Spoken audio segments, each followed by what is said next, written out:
નમસ્કાર મિત્રો દેશ અને દુનિયાના સુપરફાસ્ટ સમાચારમાં તમારું સ્વાગત છે। બોટાદના હળદળમાં વિરોધ પ્રદર્શનને લઈને પોલીસ બંદોબસ્ત ગોઠવવામાં આવ્યો। બોટાદ જિલ્લાના હળદળ ગામમાં કપાસના વજનમાં કપાતની કાયદા પ્રથા વિરુદ્ધ આમ આદમી પાર્ટીની ખેડૂત મહાપંચાયત દરમિયાન ખેડૂતો અને પોલીસો વચ્ચે ઘર્ષણ થયું હતું। પોલીસે પરવાનગી વિનાની સભા વિખેરવા માટે લાઠીચાર્જ કર્યો, ટીયર ગેસ છોડ્યો, જ્યારે ખેડૂતોએ પથ્થરમારો કરીને વાહનોને નુકસાન પહોંચાડ્યું હતું। હાલ ગામમાં ચુસ્ત પોલીસ બંદોબસ્ત ગોઠવી દેવામાં આવ્યો છે અને હવે પરિસ્થિતિ નિયંત્રણમાં છે। મિત્રો, અન્ય મહત્વના સમાચારની વાત કરીએ તો સુરતમાં દિવાળીને લઈને 1 કિલોમીટરના રોડ પર સ્વદેશી મેળો।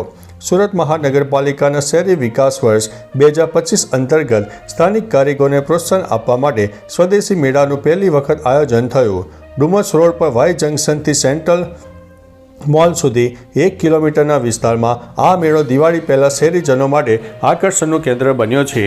આ પહેલ vocal for local, make in India, on district one product અને આત્મનિર્ભર ભારત યોજનાને મજબૂતી આપે છે। મિત્રો, અન્ય મહત્વના સમાચારની વાત કરીએ તો ઘણા દિવસ બાદ હસતા જોવા મળ્યા પ્રેમાનંદજી મહારાજ। પ્રખ્યાત સંત પ્રેમાનંદ મહારાજની તબિયત હાલ નાજુક છે, પણ નવા વિડીયો મુજબ તેનું સ્વાસ્થ્ય સુધાર પર હોય તેવું દેખાઈ રહ્યું છે। ભક્તો દ્વારા ઇન્સ્ટાગ્રામ એકાઉન્ટ ઉપર પોસ્ટ થયેલા વિડીયોમાં મહારાજ હસતા અને ખુશ દેખાઈ રહ્યા છે। તાજેતરમાં કિડની ફેલ અને સ્વાસ્થ્ય સમસ્યાઓને કારણે મહારાજે પદયાત્રા મુલતવી રાખી હતી। ભક્તો તેમના સ્વાસ્થ્ય માટે પ્રાર્થના કરી રહ્યા છે। મિત્રો, અન્ય મહત્વના સમાચારની વાત કરીએ તો નકલી જંતુનાશક દવાની ફેક્ટરીનો પર્દાફાશ। રાજકોટના કાંગસિયાળીમાંથી પોલીસે નકલી જંતુનાશક દવાઓનો જથ્થો જપ્ત કર્યો છે। ફેક્ટરી સંચાલક દર્શન ગઢાધરની ધરપકડ કરાઈ છે। 7.80 લાખની નકલી દવાઓ ઝડપાઈ છે। નોઈડાની કંપનીના સ્ટીકર લગાવીને દવાઓ વેચતી હતી।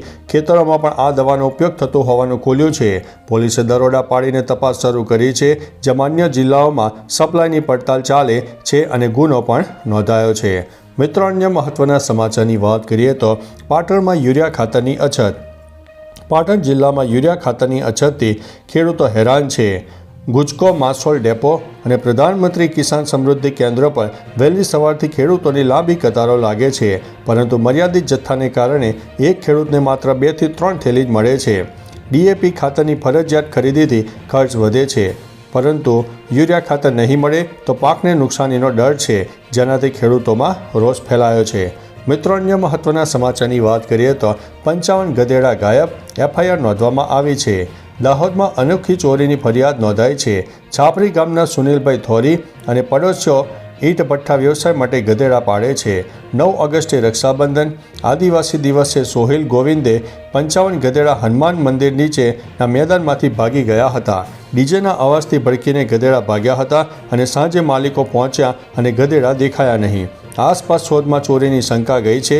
આ મામલે બી ડિવિઝન પોલીસે તપાસ શરૂ કરી છે।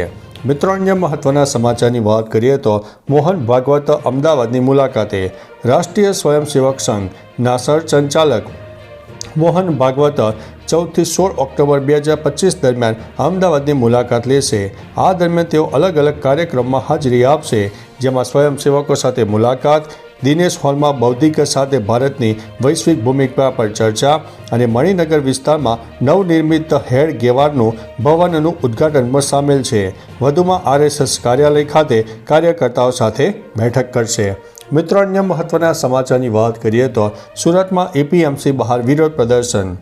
બોટાદ બાદ હવે સુરત, મોરબી જેવા શહેરોમાં એપીએમસી બહાર આપના કાર્યકર્તાઓએ દેખાવો કર્યો હતો, જેમાં સુરતમાં પોલીસે આપના કાર્યકરોની અટકાયત કરી હતી।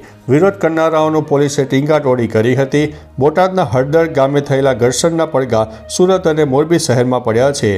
આમ આદમીએ ઉગ્ર વિરોધ કર્યો છે અને દિવસને કાળો દિવસ જાહેર કર્યો હતો। હાથમાં બેનર અને પોસ્ટર સાથે કાર્યકરોએ વિરોધ પ્રદર્શનમાં ઉતર્યા હતા। મિત્રો, અન્ય મહત્વના સમાચારની વાત કરીએ તો મામલતદાર અને કલેક્ટરને કહ્યું કે તમે અહીંયાના રાજા નથી, તેવું મનસુખ વસાવાએ જણાવ્યું છે। સાંસદ મનસુખ વસાવાએ સ્ટેજ પરથી વધુ એકવાર અધિકારીઓને ખખડાવ્યા હતા। એક વિડીયો વાયરલ થઈ રહ્યો છે, જેમાં મનસુખ વસાવા અધિકારીઓને કહી રહ્યા છે કે મામલતદાર અને કલેક્ટરને કહ્યું કે તમે અહીંયાના રાજા નથી, ગરીબ લોકોને રંજાડવાનું કામ ચલાવી લેવામાં આવશે નહીં। તેઓ અધિકારીઓ પર આદિવાસીઓને લૂંટવાનો આરોપ પણ લગાવ્યો છે। મિત્રો, અન્ય મહત્વના સમાચારની વાત કરીએ તો આપના નેતાઓ ગુજરાત શાંતિ દોડવાનું કામ કરે છે. બોટાદમાં થયેલા ઘર્ષણ મામલે ભાજપના નેતા યજ્ઞેશ દવેએ કહ્યું છે કે આપના નેતાઓ ગુજરાતની શાંતિને ડહોળવાનું કામ કરે છે અને નક્સલો જેવી પ્રવૃત્તિ કરે છે. દવેનું માનવું છે કે આપના નેતા અરાજકતા ફેલાવીને લૂલો બચાવ કરે છે. પોલીસે સામેથી હુમલો કર્યો હોવાની દલીલ હાસ્યાસ્પદ છે. કોણે પથ્થરમારો કર્યો, કોણે જીપ પલટી મારી, તે બધા વિડીયોમાં ચોખ્ખું દેખાઈ રહ્યું છે. મિત્રો, અન્ય મહત્વના સમાચારની વાત કરીએ તો કોન્ટ્રાક્ટરના કર્મચારીઓને 1.5 મહિનાથી પગાર ન થતા રોષ. રાજકોટ મહાનગરપાલિકાના કંજરવંશી વિભાગના 375 કોન્ટ્રાક્ટર ડ્રાઈવરો 1.5 મહિનાથી પગાર ન મળવાને કારણે કોંગ્રેસની આગેવાનીમાં અચોક્કસ હડતાળ પર ઉતર્યા છે. આરકે સિક્યુરિટી કોન્ટ્રાક્ટ કંપની હેઠળ કામ કરતા આ ડ્રાઈવરોનો આક્રોશ છે કે દિવાળી નજીક હોવા છતાં પગાર ન મળવાથી ઘરખર્ચ ચલાવવું મુશ્કેલ બન્યું છે. કોન્ટ્રાક્ટર અને મહાનગરપાલિકાના અધિકારીઓની બેદરકારી ઉપર સવાલો ઉઠ્યા છે. સફાઈ અને સેવાઓ પર અસરની ભીતિ છે. મિત્રો, અન્ય મહત્વના સમાચારની વાત કરીએ તો ઈસુદાન ગઢવીએ માથે કાળી પટ્ટી બાંધીને પ્રેસ કોન્ફરન્સ કરી.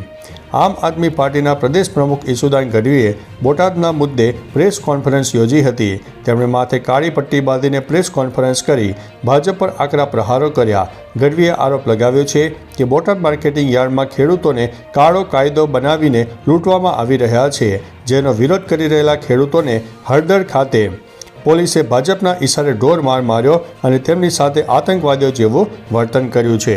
તો ચાલો મિત્રો, ફરીથી દેશ અને દુનિયાના સુપરફાસ્ટ સમાચાર લઈને મળતા રહેશો. ત્યાં સુધી અમને રજા આપશો. નમસ્તે.